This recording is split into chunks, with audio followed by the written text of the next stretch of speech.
सुनाओ RBNL limited and IRCON limited, यहाँ पर अगर आप देखेंगे तो 492 का प्राइस हमें आरबीएनएल के अंदर देखने को मिला है और 17% की तेजी के साथ क्लोजिंग हमें देखने को मिली है। इवन 10% की तेजी के साथ यहाँ पर इरकॉन भी क्लोजिंग देता हुआ दिखा है।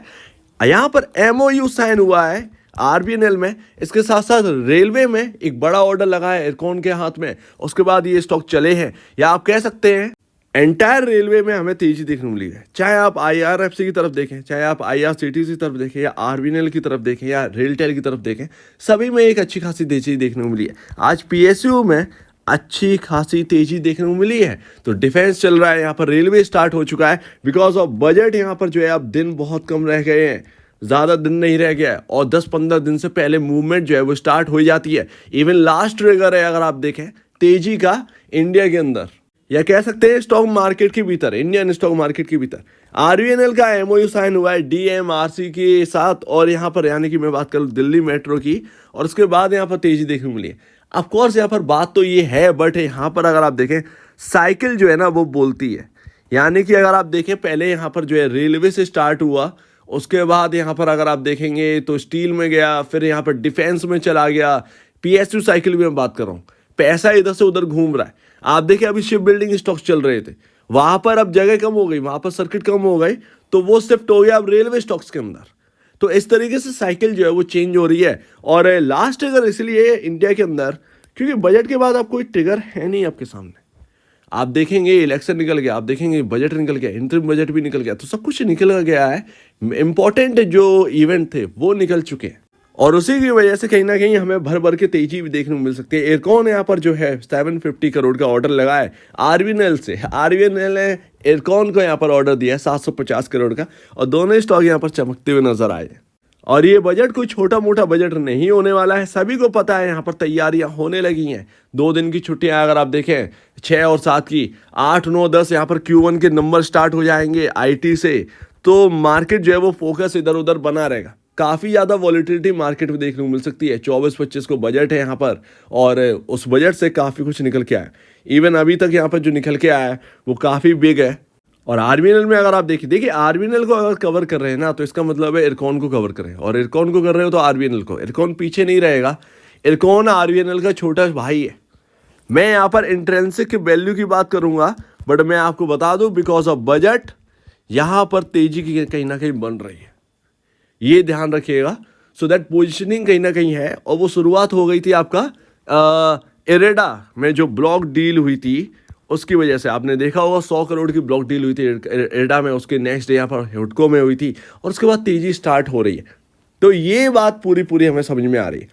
इंट्रिंसिक वैल्यू की बात करें, क्योंकि एक बार बजट निकलेगा ना, तो जो ये पोजीशन बना रहे हैं वो कब काटेंगे आपको खुद ही नहीं पता चलेगा। बाइंग आएगी उसके बाद भी, रिटेल घुसेगा उसके बाद, लेकिन उसके बाद होगा क्या इन स्टॉक्स का किसी को नहीं पता। बिकॉज ऑफ जो जिस तरीके रैली दिखा रहे हैं, हमें इसको एंजॉय करना चाहिए, और शॉर्ट टर्म में जो एक प्राइस हमें देखने को मिल रहा है उसको एंजॉय करना चाहिए बिकॉज ऑफ इवेंट। बट अगर आप देखें तो कोई भी फाइनेंशियली स्टॉक जो फंडामेंटल रिलेटेड चलता है, उसके अंदर ऐसी भयानक तेजी हर बार देखने को नहीं मिलती है। तो इसका भी आपको ध्यान रखना चाहिए। एक बात आपके इवेंट की तरफ होनी चाहिए, और एक बार आपको यहाँ पर जो है हमेशा रहनी चाहिए कि हाँ इवेंट से पहले मुझे कुछ बुक करना है। इस तरफ भी आपका ध्यान होना चाहिए, दोनों तरफ आपको ध्यान रखना पड़ेगा। बिकॉज ऑफ आपके अगर प्रॉफिट जो है वो बड़े हो रहे हैं, तो आपको थोड़ा सा यहाँ पर जो है गिद्ध की आंखें रखनी पड़ेंगी मार्केट के अंदर। मार्केट चालाक है इस समय। और देखिए अब आरबीएनएल कोई सस्ता स्टॉक नहीं रहा, मैं यहाँ पर बात कर रहा हूँ बिकॉज ऑफ आप ये मत सोचिए कि मुझे आज प्रॉफिट हो गया, या ये आपने कर लिया है, वो कर लिया है। ध्यान रखिए, मैं अपनी बात नहीं कर रहा हूँ, मैं आपकी बात करूँ कि आपको प्रॉफिट हो गया, राइट। तो आप जो है कुछ खराब नहीं सुनना पसंद करेंगे, बट मैं बोल इसीलिए रहा हूँ ताकि आपको याद रहे। इवेंट को प्ले करिए, इवेंट को प्ले करना कोई खराब बात नहीं है, सब करते, मैं भी करता हूँ इवेंट को प्ले, ठीक है। लेकिन इवेंट के बाद क्या होना है उसके ऊपर भी ध्यान रखना है। कितना महंगा होता चला जा रहा है आरबीएनएल, ये भी आपको पता होना चाहिए, बिकॉज ऑफ एंड टाइम पर आप कर क्या पाएंगे, ठीक है ना। तो एक तरफ तैयारी रखो अपना, इवेंट के लिए प्रॉफिट बुक करनी है, और इवेंट के भी मजे लीजिए। तो यहाँ पर 65.27 का पी रेशियो हो चुका है, जो कि आपको कह रहा है कि कि भैया इंडस्ट्री पी जो है वो 48 है, उसके कंपैरिजन में मुझे 65.27 का पी रेशियो देखने को मिला है आज की तेजी के बाद, जो कि अब ये महंगा हो चुका है, हाई वैल्यूएशन की तरफ अब ये निकल चुका है बाय पी रेशियो के अगर आप हिसाब से सोचेंगे तो समझेंगे तो। प्राइस टू बुक वैल्यू तो भैया बहुत ही गदरा है, यहाँ पर 11.75 टाइम पर चला गया। मैं ये कहना चाहूँगा कि इरकॉन भले भाई तो है आरवीएनएल का, बट एक्चुअल में आरवीएनएल के कंपैरिजन इरकॉन बहुत सस्ता है, बहुत सस्ता है। और ये मेरा तो हमेशा से रहा है इरकॉन की तरफ आपका ध्यान ले जाना, आरवीएनएल की तरफ भी ले गए हैं, लेकिन ऐसा नहीं है कि इरकॉन को पीछे छोड़ दे। इरकॉन वाकई में एक सस्ता वैल्यूएशन पर ट्रेड कर रहा है, 41.95 का बुक वैल्यू है और 11.75 टाइम यहाँ पर चल रहा है। और इंजीनियरिंग कंस्ट्रक्शन में जो पीएसयू है उसमें पहली कंपनी बन चुकी है आरवीएनएल। आप देखेंगे 1 लाख, कल 95,000 करोड़ का मार्केट कैप था, आज 1,02,732 करोड़ के मार्केट कैप पर क्लोजिंग हुई है। और वहीं इरकॉन का मार्केट कैप आपको जो है 27,448 करोड़ का कल देखने को मिल रहा था, आज 29,000 समथिंग करोड़ का 342 या उससे एबव का यहाँ पर जो है मार्केट कैप देखने को मिला है। तो ये आपको एक तो ह्यूज अंतर आपको देखने को मिल रहा है या नहीं मिल रहा है, इरकॉन और आरवीएनएल के बीच में ह्यूज अंतर है, जमीन आसमान का अंतर आपको देखने को मिलेगा। बट अर्निंग्स में क्या है, अर्निंग्स में आपको 50% यहाँ पर जो है इरकॉन को जो अर्निंग है उसके डबल यहाँ पर जो है आरवीएनएल की आपको सेल्स मिल जाएगी और डबल आपको प्रॉफिटेबिलिटी मिल जाएगी। सो दैट ये अंतर है, लेकिन वैल्यूएशन में काफ़ी अंतर है।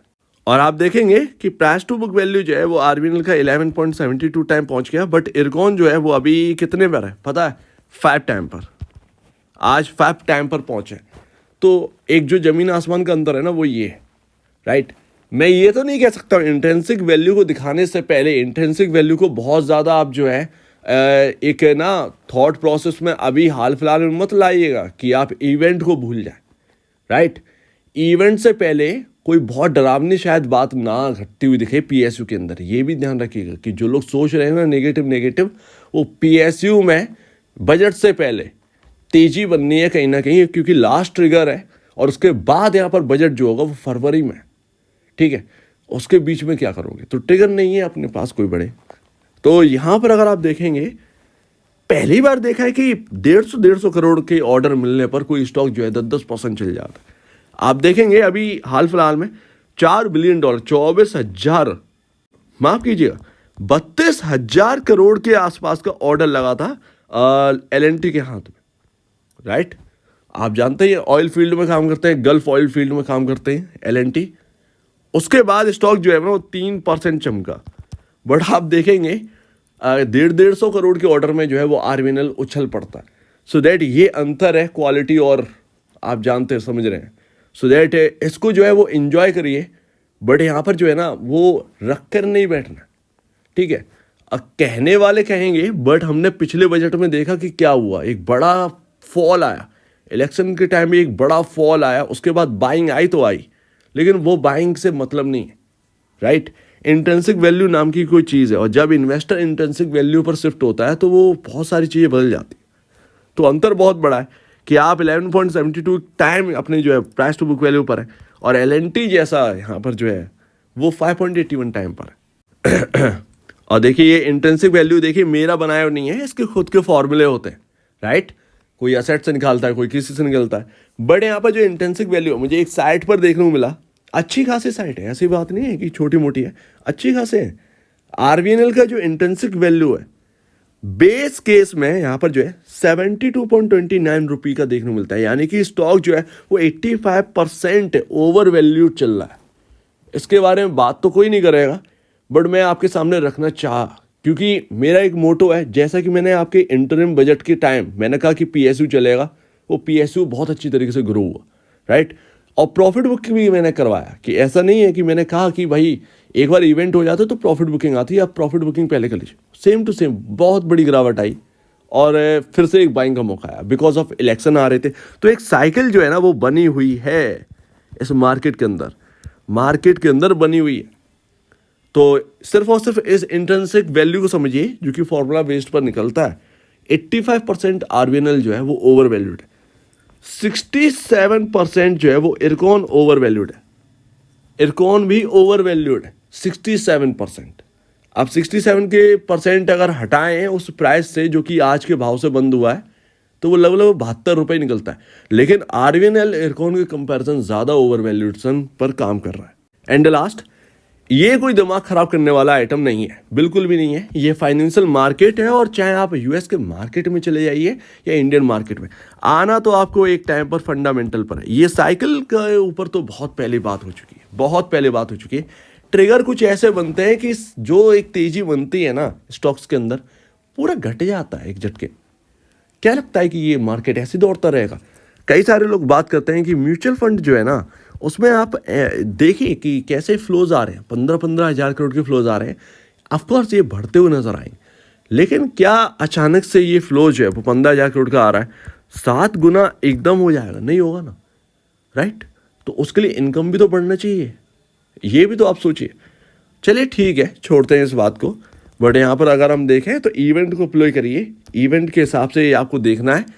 और याद रखना है कि इलेक्शन के टाइम क्या हुआ, इलेक्शन से पहले इंटरिम बजट में क्या हुआ, गिरावट आती है हर बड़ी तेजी के बाद, और ये लास्ट ट्रिगर है। बड़ी तेजी कहीं ना कहीं पॉसिबिलिटी है, मैं ये अपनी तरफ से नहीं कह रहा हूँ, मेरा मतलब मैं आपके सामने रख रहा हूँ, लेकिन इससे कोई तवज्जो नहीं है, राइट?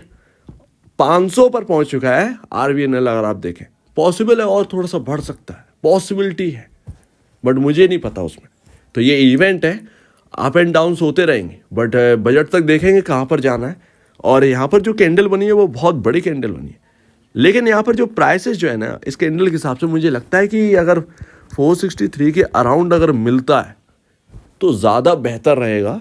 और ये मेरी अपना व्यू है, पर्सनल व्यू है, पूरे के पूरे एंटायर वीडियो में जो है वो मेरा पर्सनल व्यू है। इवन मैं इंट्रिंसिक वैल्यू से भी मैं आपसे कह रहा हूँ कि उसको देख के डरना नहीं है, लेकिन जो सामने बातें हैं उसको तो समझना है, राइट? तो वो चीज़ तो क्लियर है। आपका जो यहाँ पर जो है मूविंग एवरेजेस है वो काफ़ी पीछे रह चुके हैं। आप 500 के आसपास ट्रेड कर रहे हैं, मूविंग एवरेज अभी 350 पर। सो दैट ये आपके सामने देखने को मिलता है। अब आने वाला Q1 का रिजल्ट बताएगा, Q1 तो स्टार्ट हो गया है, Q1 के टाइम पता चलेगा। और मेरे को लगता है कि बजट के बाद जो है वो Q1 पर मार्केट फोकस करेगा कि रिजल्ट कैसे आ रहे हैं, और अगर रिजल्ट डगमगाए जरा से भी तो कहीं ना कहीं एक सॉलिड गिरावट के लिए तैयार रहना पड़ेगा PSUs के अंदर भी। सेम हाल यहाँ पर जो है इरकॉन का, ये इरकॉन के चार्ट को क्या कवर करें, आरवीएनएल चलेगा तो इरकॉन भी चलेगा। सो उम्मीद है काफ़ी कुछ आपको समझ में आएगा। एक बार निवेश से पहले या बेचने से पहले अपने ब्रोकर या एडवाइस से जरूर सलाह लीजिएगा। I am not SEBI registered, खुद की स्टडी करिएगा, उससे बेहतर कुछ भी नहीं है। सबसे बढ़िया वही है, मैं सही बोल रहा हूँ या गलत बोल रहा हूँ ये आपको कम से कम पता चलेगा। तो आप दीजिए मुझे वीडियो देखने के लिए बहुत धन्यवाद दोस्तों।